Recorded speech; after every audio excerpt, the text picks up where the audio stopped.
शीर्षक पिठोरी अमावस्या. 4 मिनिटांची मराठी भयकथा.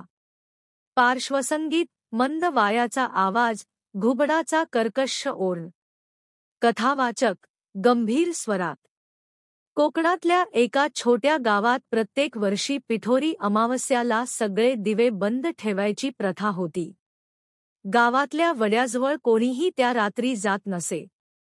कारण तिथे आई पिठोरीचा सण साजरा करायची एक अदृश्य आत्मा. वायाचा आवाज वाढतो. आजी, हळू आवाजात. त्या रात्री कोणीही बाहेर जाऊ नकोस, बाळा. कारण पिठोरी देवी तिच्या हरवलेल्या मुलांचा शोध घेत फिरते. रोहन हस्त. आजी, या गोष्टी फक्त घाबरवण्यासाठी असतात. घड्याळाचा टिकटिक आवाज. मध्यरात्र. कथावाचक. त्या अमावस्येला रोहन आपल्या मित्रांबरोबर वड्याजवळ गेला. दूरवरून चांदणी सुद्धा लपली होती. आणि अचानक थंडगार वारा सुटला. पायांवरून पायांचा हलका आवाज. दार चर्रकन उघडतं. मित्र. काय रे, ऐकलंस का? कोणीतरी पायांवरून चाललंय. रोहन. शांत बस. मी बघतो.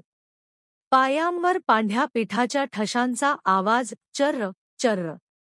कथावाचक. रोहनने टॉर्च लावली.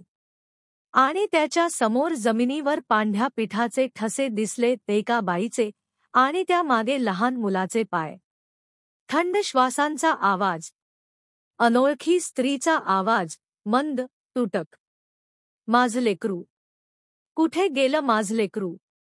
कथावाचक. तिचं चेहरं पूर्ण पांढ्या पिठाने माखलेलं होतं. तिचे डोळे काळे, खोल आणि थेट रोहनकडे. कर्कश किंकाळी. वीज चमकते. कथावाचक. दुसऱ्या दिवशी सकाळी गावक्यांनी पाहिलं. वड्याजवळ जमिनीवर पांढ्या पिठात रोहनचे पायांचे ठसे. पण परती येणारे ठसे नव्हते. मंद घंटानाद. भयमिश्रित शांतता. आजी, कंपणाया आवाजात. मी सांगितलं होतं. पिठोरी अमावस्येला बाहेर जाऊ नकोस. कथावाचक. हळू, थंड आवाजात. आता प्रत्येक वर्षी त्या अमावस्येला कोणी वड्याजवळ गेलं की पांढ्या पिठात 2 ठसे दिसतात. एक आईचे आणि एक लेकराचे. पार्श्वसंगीत मंदावतं. घुबडाचा शेवटचा आवाज. कथा संपते.